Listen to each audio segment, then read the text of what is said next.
E diti, doktor, që shumë gjyshër shkojnë dhe plotsojnë tek mjalti të përdor shprehjen e zonjës, ato gjëra që ata nuk kanë mundur do t'ua plotsojnë fëmijëve të tyre, mos ndoshta kanë një ndjesi faji brenda vetes. E di që jam shumë dakord. Dhe kjo gjithmonë është një gjë, më thënë, është ekstreme.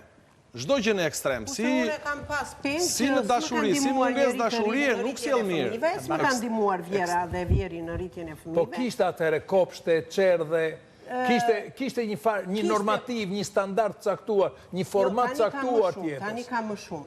Jo, nuk ka më shumë. Unë personalisht. Atëherë ishim të gjithë 12 fëmijët duhet të mbarojnë shkollën, nuk ishte fëmijë të pa regjistruar në çerdhe. Brezin e vjetër të prindërve tanë, të vjerës time, të nënës time, domethënë, ne jemi më të avancuar. Unë për vetën time kam maraz, që s'mi kam bajtur njeri fëmijët, dhe i ri nuses pronto, jo djali. Duat më flej nusja një natë rehat, duat më flej të më pushoj nusja jo të djali. Edhe kjo marrëdhënie mua më ka mbajtur ekuilibrat. Po deshe nusën djalin do. Unë të gjoj nga shoqet e mia më thonë mua je bërë sklavja e nuset. Si jam bërë sklavja e nuset? Ja, vetëm një sekond, se këtë e ka fiksim fare, Po këta që japin mend këta që janë jashtë familjes, motrat e vjerrave për shembull, se këto janë brillante për të futur kështu spica. Se kemi edhe ne familjet tona, sa duash kështu. Familja e madhe shqiptare i ka nuk dal dot të shtunave me gocat e vogla. Ajo vjera ime është një shpirt njeriu, nuk di çfarë të them. Po ka ca motra kështu pa lidhje që i fusin në herë spica kështu, e kupton? Këto që hedhin zjarrin kështu.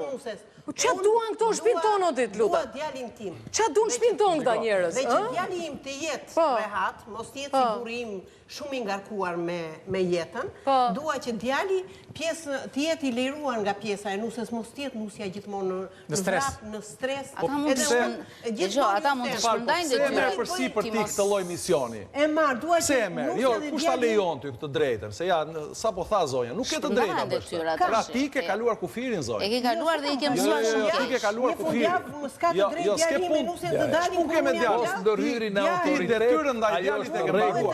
Po ishte në rolin mbërsetës ose në rregull. Të rriqem nga jeta ime. Vjera në ekstremin tjetër, se ka dhe vjera të je një shkrimtare mrekullueshme dhe shkruan ato gjëra aq të familjen e duan maksimum. Mund ditën e dinë por ke kaluar kufirin e marrëdhënieve. Dhe ata fëmijë të vegjël mua mbajnë familjen e bashkuar. Jo, nuk ka rëndësi. Edhe në Europë kështu bëhet, të dielën të gjithë.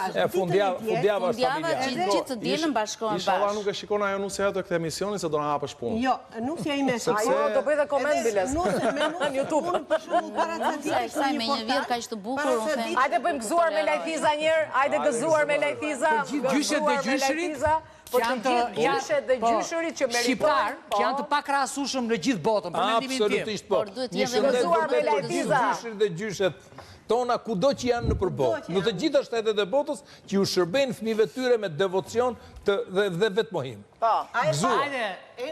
Erion, para ca ditësh lëvizi një video në internet, në disa studiot televizive, ishte thirrur një grua dhe thoshte, qellova vajzën para burrit që t'i jepte frikë vjerës. Unë nuk e di si e kishin thirrur ato zonjë. Nëse rastet e tilla ka. Jemi në vënçe. Kështu që